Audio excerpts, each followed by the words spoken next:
Okay, so let's be real. Powerful AI like GPT-4 is here, and everyone wants a piece of it.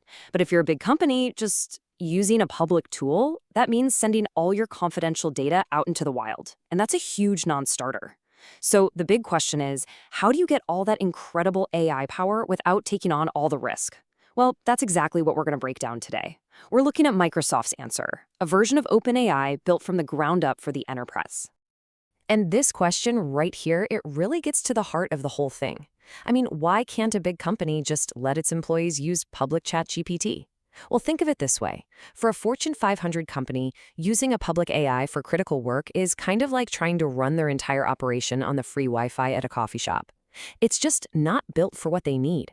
So let's get into the specifics, the real deal breakers. All right, here's the breakdown of the dilemma. First off, and this is a big one, your data gets sent to external servers. We're talking sensitive, company confidential stuff. That's a massive security risk right out of the gate. Then you've got compliance. There are basically no certifications for regulated industries like healthcare or finance, so forget about using it for anything serious there. Plus, there's no guaranteed uptime, no SLA. What happens if it goes down during a critical business process? And you can't really integrate it deeply with the tools your company already uses. And finally, there's just no way to lock it all down inside your own private, secure network. For any serious business, these aren't just concerns, they're absolute 100% deal breakers. So with all those problems on the table, it brings us to the solution. Microsoft saw this massive gap in the market. They looked at their unique partnership with OpenAI and said, hey, we can build something that solves these exact problems for businesses. And this is it, the Azure OpenAI Service. The idea is actually pretty simple when you think about it. You get the incredible world-class intelligence of OpenAI's models. We're talking GPT-4 level stuff, but it's all delivered through Microsoft's super secure enterprise-grade Azure cloud. So you get the cutting-edge AI, but it's wrapped in this protective layer of corporate security and compliance. It's literally the best of both worlds. I love this analogy because it makes things so clear. Trying to use public chat GPT for your business, that's like trying to run your entire company's email on a personal Gmail account. I mean, sure, it works, but it's not secure, it's not compliant, you have no control.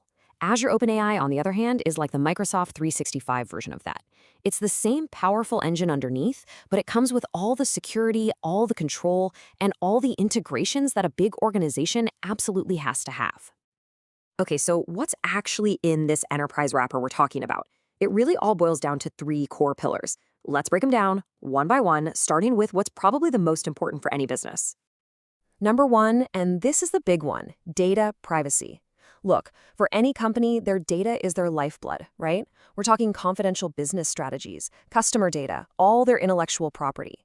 Protecting that stuff isn't just a nice to have. It is absolutely non-negotiable. And here's how they actually pull that off. First, all your data, your prompts, your files, everything, it stays locked inside your private Azure environment. It doesn't go anywhere else. And this next part is critical. Microsoft and OpenAI are contractually forbidden from using any of your business data to train their models. Your data is not making their AI smarter. And if you need the highest level of security, you can even deploy the models inside what's called a virtual private cloud, or a VPC. Just think of it like a private, fenced-off section of the cloud. That means your AI traffic never even has to touch the public internet. All right, pillar number two is compliance. And this is a huge deal, because this is the key that unlocks the power of AI for entire industries that up until now have pretty much been locked out because of super strict regulations. So, what does that mean in practice? It means Azure OpenAI comes with the certifications businesses absolutely have to have.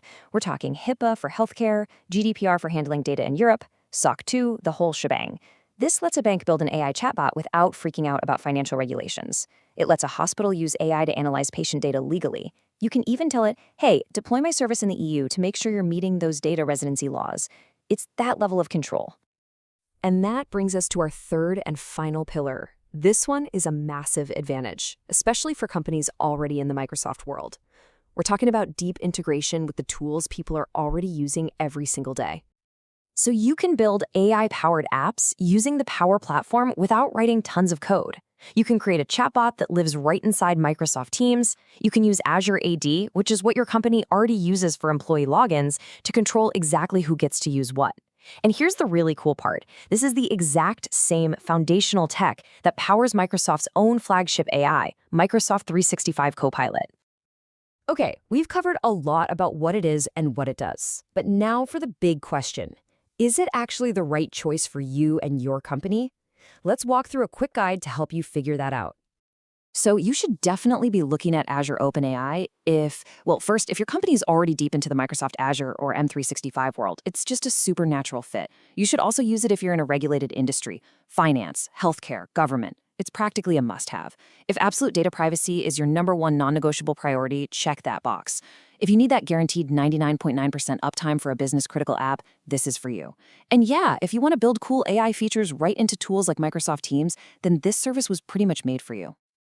But hey, let's be real, it's not for everybody. You should probably consider some alternatives if, say, you're an individual developer or a hobbyist just messing around. In that case, going directly to OpenAI is way simpler and cheaper. If you're a startup with zero Azure experience, or if your whole company is built on AWS or Google Cloud, you're probably better off using their native AI services instead. And honestly, if your goal is just some simple, non-sensitive experimentation, this is probably way more than you need. It's a bit of overkill.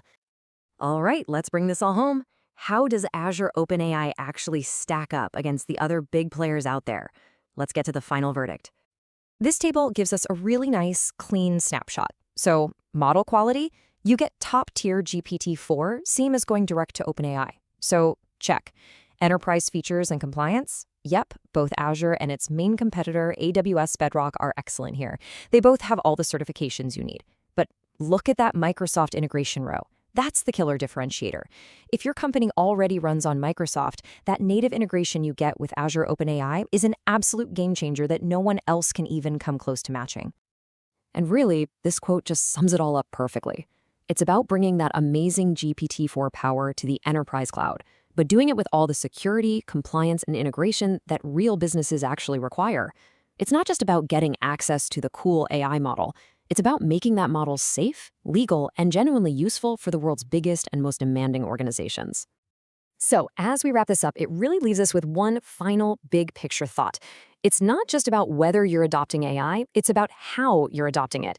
Microsoft's whole approach here makes a really strong case for doing it in a business-first way. So the question you should be asking yourself is this: is my company's AI strategy just a cool experiment, or is it truly built for business?